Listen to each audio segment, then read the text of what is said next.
Grenson is 150 years old this year, so it was started in 1866 by a guy called William Green.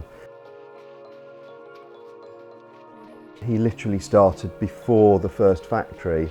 He was using outworkers and getting orders for shoes from men in London, taking them back to Rushden, which is where we're from, and getting the shoes made, and that progressed to a small factory and then a bigger factory, and then the factory that we were in for over 100 years, which we've just moved out of 2 years ago, and we're now about less than half a mile from where his first ever factory was, but we're in a more modern building. However, everything about the factory inside is completely traditional. The machinery, the way we do things, the way the shoe's made.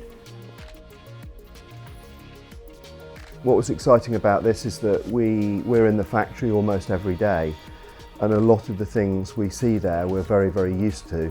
But to get Martin to come up and give his eye to what we see every day and his angle on what we see in the people, and what he picked out of it was fascinating. I think in particular this whole thing about the man and the machine that we often don't really kind of notice, but I get asked about it a lot. Are the shoes handmade?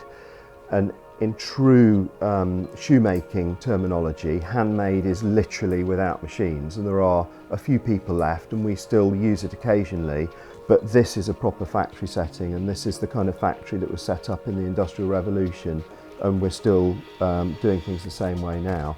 And it's this incredible combination of man and machine, and everything is about hand-eye coordination. The machine can do nothing without the man, and vice versa.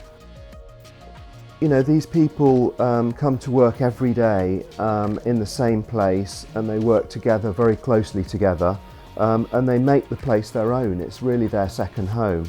And they also, because they're doing something which sometimes can be repetitive, although I think they get a lot of satisfaction from what they do because it's a high quality craft, they have this kind of humour that comes through to lighten up the day, and you can see that in little bits around the factory. And Martin's picked a lot of that out in some of these pictures, little details, things that people have put on the wall maybe, or things that they've written somewhere, or the way they've kind of arranged their little area that they sit in. And the quirkiness goes into the shoes and it goes into the brand. It's part of what we do. It's not just a boring product and, you know, kind of well made. It's got a little more edge to it than that.